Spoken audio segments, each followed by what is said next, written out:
Hey, what's up fam? It's Blkhippiee here with Skittles, my Brazilian Rainbow Boa, and she just had a perfect shed. And so today what I want to talk to you guys about is how to get your snake to get a perfect shed. So maybe you have a Brazilian, maybe you have a ball python, maybe, I don't know, whatever you have, like maybe the tips that I have on keeping my Brazilian Rainbow Boa can help you.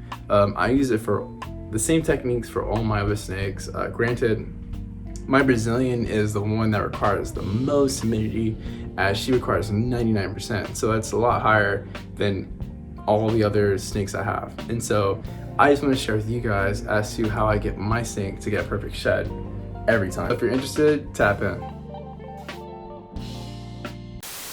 So today she had a perfect shed. Here it is. It's all crumbled up because it's like it was in her hot side. They will do. So, they'll shed out in their hot side sometimes. Depends on the snake. Each snake is kind of different. So the process literally took her about, I want to say about 14 days.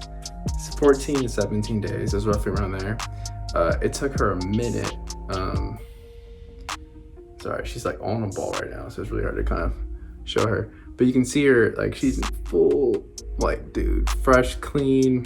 I'll show you guys a better, picture or a better video of her. Right now, it's kind of hard in the lighting that I have, but dude, if you look at her, man, she's so beautiful. This is the cool thing about Brazilian Rainbow Boas, once they shed, they're just, man, they're so freaking beautiful. It's like kind of Christmas Day, honestly, just in the sense of what you're gonna get, dude. It's just nuts. Like, another cool thing is just how comfortable she is now versus when I first got her. If you guys watched like the first videos I had with her, I would first take her out. She would literally be in a ball for a minute, what I'm saying? It would take her some time to get comfortable. Whereas now, like, dude, she's ready to kind of go. Like, honestly, it's only been a couple minutes since I've had her out, really. I don't know if this is really gonna give, oh my gosh, it's insane. Like how iridescent she is right now.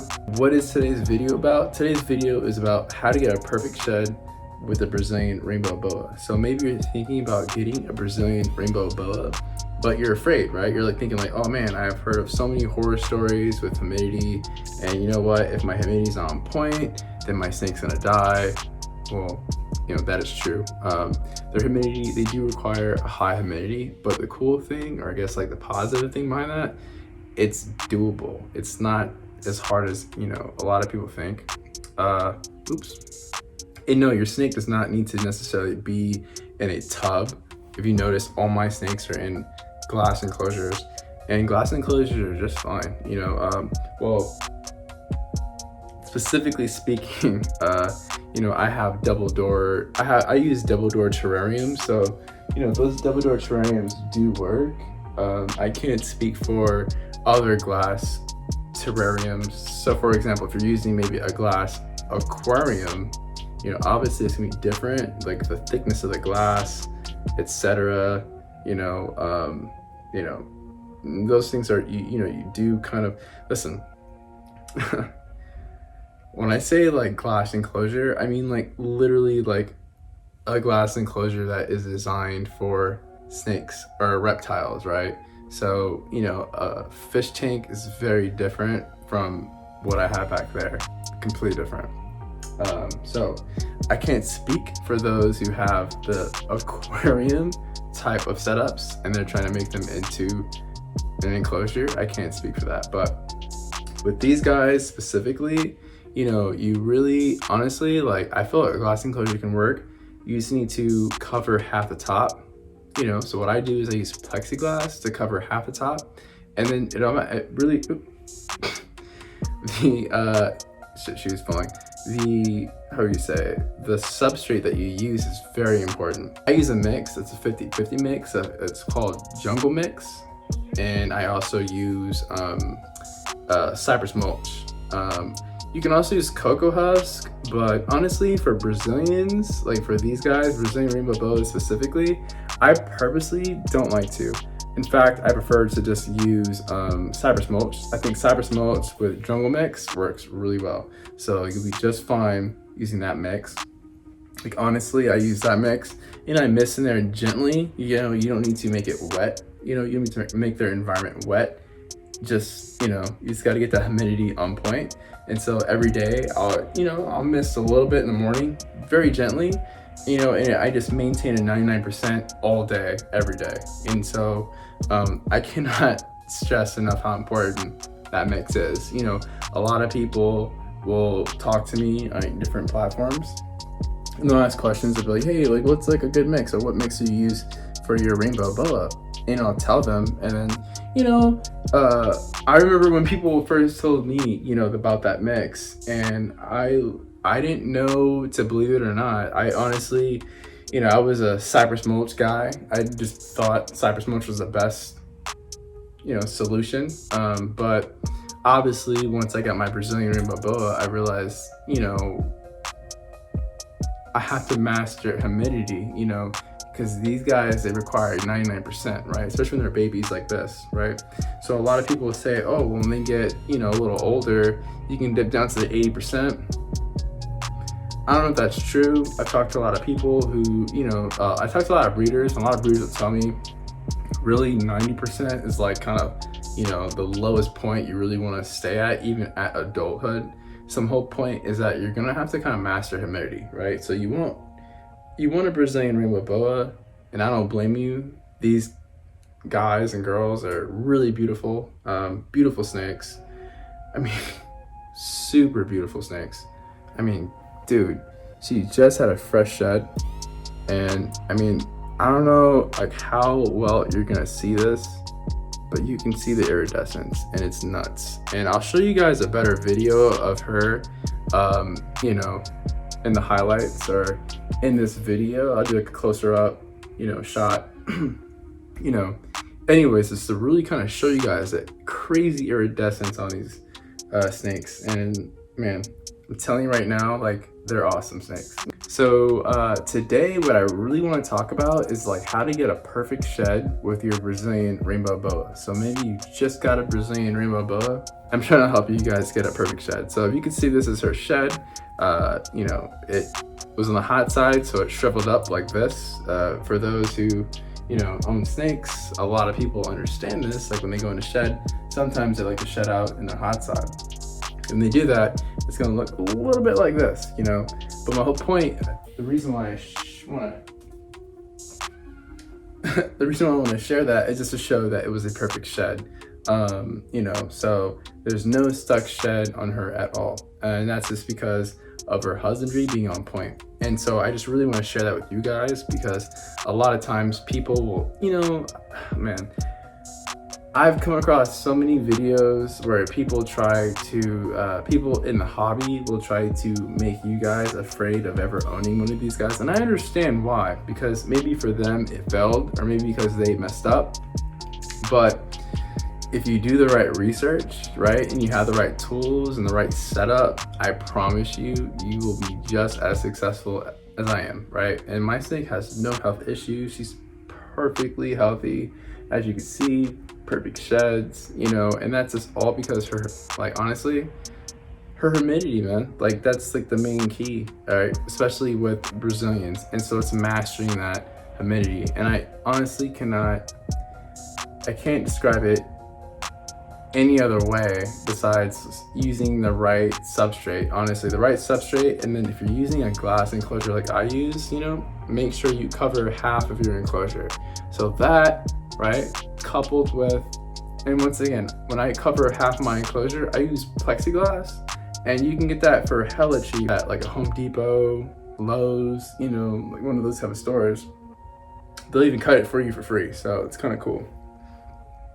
Anyways, so it's my girl. She's looking really good, and like I said, I was so afraid of acquiring one of these or keeping a Brazilian, but honestly, after further research, I was like, you know what, I'm gonna go all in, I'm gonna give it a try. And I did that, and I honestly, dude, like, man, I'm so glad I did, because so many people tried to, like, I don't know, I feel like some people scared me, or they're trying to scare me or keep me from ever wanting to get one of these by saying that, oh man, they're too needy, they're too specific.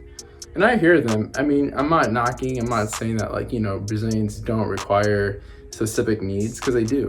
But is it easy to acquire what they need. You know, I find it to be very easy. You just gotta do your research, and I'm trying to give you guys that insight, right? And that's just like, yo, the substrate and covering half their enclosure if you're using one of these glass type enclosures, right? Specifically a terrarium, you know, so the ones I'm using are exoterras. I don't plan on keeping my snakes in these forever. These are just kind of temporary. You know, I like them, how they look. I think they're great. I think you can modify them to work perfectly for what, like, most species. And this is honestly one of the hardest ones to kind of keep, allegedly. And so my point is I can keep these in a glass terrarium, like, you know what I'm saying, like healthy, you know, on point. So if I can do it, you can do it. Oh, she fell. So if I can do it, you can do it. Honestly, it's not that hard. It really isn't. And so that's all I'm really trying to help you guys with, right? Is trying to master your humidity. And so the best way really is substrate. I feel like a broken record, but that is just literally key. So, you know, now that we've kind of talked about that, you know, I just kind of, I guess the rest of the time being just kind of like talk about her and her growth. So I've had her now for about like 6 months, I will say. And she's doing really well, really well. There's no complaints. You know, she's a great snake, you know, super docile. She's never tried to like nip at me. She's never, you know, hissed, you know, just super calm, honestly. She can be shy at times, but as you can see now, she's definitely getting into her own comfort zone. Like when I take her out now, you know, it literally took about a minute to 2 minutes for her to kind of, you know, warm up, versus before in the past, you know, it would take like minutes. It would take about 10-15 minutes. Like she'd be like curled in a ball in my hand, you know, and then eventually she would, you know, come out of that. But, you know, now she's definitely far more comfortable. And so the reason why I bring this up is a lot of times people ask like, hey, is your Brazilian Rainbow Boa nippy? Like, I'm so afraid, or I really want one, but I'm nervous that they're too nippy. And as you can see here, she's not nippy at all. She's never been nippy. And I think that has a lot to do with, you know, stress level. Like I don't stress my snakes out. You know, like she was in shed for about like 17 days and I didn't touch her. I never took her out of her enclosure. I just let her be, you know, and sometimes people will do that. And I'm not knocking them for doing that. That's their snake, you know, they know their snake better than I know their snake. But for me personally, I don't like to stress them out. So, you know, when my snake's in shed, I let them be, you know, and once again, I'm not knocking those who, you know, like to handle their snakes when their snakes are in shed, but you know, I find it to be like, you know, you end up raising a more docile animal when you just kind of let them be, you know, obviously you're consistent with handling. I'm very consistent with their handling, but you know, if they've eaten, a lot of people give them 24 hours. I give all my snakes 48 hours, right? So giving them 48 hours versus 24 hours, I feel is a huge difference, you know? I don't want my snakes to regurgitate, nor do I want them to feel uncomfortable, you know, when I'm handling them. So I like to just give them that respectful time. So with that being said, as you guys can see, she's definitely gotten so much like longer since when I first got her, and she's gonna get way bigger than this. This is just, like I said, she's about 6-7 months old, 8 months max, and so there's a lot more growth to be had, you know. But because I consistently handle her, like she's so docile, I find, you know. Definitely not, she's not head shy, she's just a great snake. I guess like now we'll talk about is this a little history behind her, you know. And so this is Skittles, if you don't know already. So Skittles here, when I bought her, you know, the breeder I bought her from honestly wasn't even there. It was his assistant. His assistant was there, and so I don't think his assistant knew exactly what she was. But if you can look here, you'll see these connected saddles, right? So Skittles here has a couple sets of those, right? So that was one. You can see another set here, then another set up top. So there's about 3 to 4 sets of those like connected saddles, right? Then on top of that, if you can look a little bit closely, you know, here, how tight, right? So between the width of, you know, the saddles, and where you see like those little eyes, right? So I call these the eyes. It's not just me, but a lot of people call them the eyes. But you'll see in between, right? So the saddle and in between the eye, it's really tight. There's like that really super tight, like, you know, window. It's not common. You're not going to see that in your average Brazilian Rainbow Boa. So what I did is I did some research on that, and I reached out to another breeder who actually specializes in a particular morph called the candy stripe. And so my whole point is that like Skittles here actually holds some of the same characteristics as the candy stripe, you know. So she was sold to me as a normal, but then again, like I said, I don't think they even knew of morphs. Honestly, I'm just gonna be real with you. I don't think that they understood morphs within Brazilian Rainbow Boas. I think they thought all Brazilian Rainbow Boas are just Brazilian Rainbow Boas, some look better than others. Literally, that's what they thought. So they kind of lost out on a awesome snake in the sense that this is a, like, you know, this is how you can get candy stripes, right? And if you're not familiar with candy stripes, I implore you to check them out. They're awesome, dude. And so, you know, Skittles here is possibly a candy stripe, or she holds the traits to pass on a candy stripe. So I could breed her and create some candy stripes essentially. But anyways, she's a beautiful snake. If you know, oh man, gorgeous, right? So her patterns aren't the normal patterns that you're gonna typically see. And what I'm saying is it's like connected saddles, the amount sets of connected saddles, and just how close her saddles are to those eyes, right? And she has some jumbled eyes as well. Her head stamp, oh, there you go. Her head stamp, as you can see, is also a little bit different. Slightly, it's like broken up a little bit on the top, right? But anyways, so great snake, man. Honestly, I highly recommend them. A lot of people will say like, man, like, you know, they're so needy in the sense of like, you gotta have their husbandry on point. Yeah, you do. But that's like all snakes, technically. So I understand the concern. People say like, hey, like, I think they're, you know, I think Brazilian Rainbow Boas are more of an intermediate level than a beginner. But I feel like if you really love the species and that's something you're really interested in, I feel like in you're a beginner first time snake owner, you can easily master humidity. And so I already told you guys how I master humidity, and that's through substrate and slight modifications on my enclosure. But, you know, so it depends on what enclosure you have. It depends on, you know, a couple of different things. But I would say starting with just the right substrate, at least you're on the right track, right? So covering, you know, a portion of your enclosure and adding the right substrate mix can definitely, you know, give you perfect sheds every single time. And so this is just my Brazilian Rainbow Boa, and so I have other snakes as well that are not Brazilians, and they all have perfect sheds. I never have any shedding issues, and I use the same mix.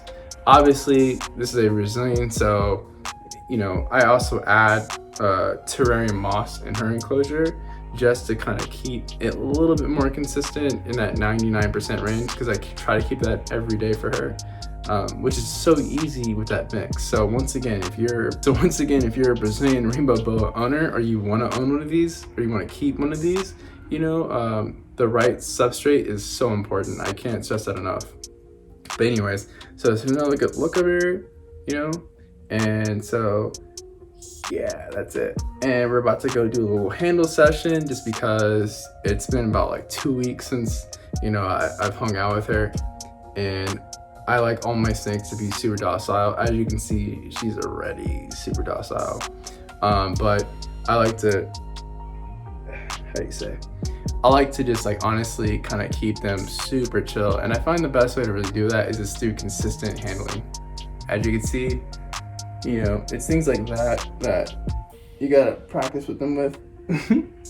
Anyway, so she's not really used to like being on my neck, like just like this.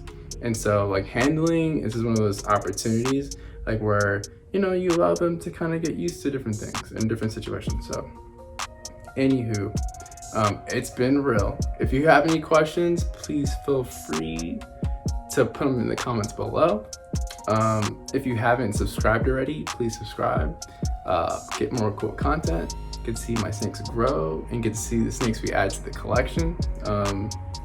And she's funny. Anyways, so that does it, fam. Thanks again for watching. And until next time, Blkhippiee out. Peace.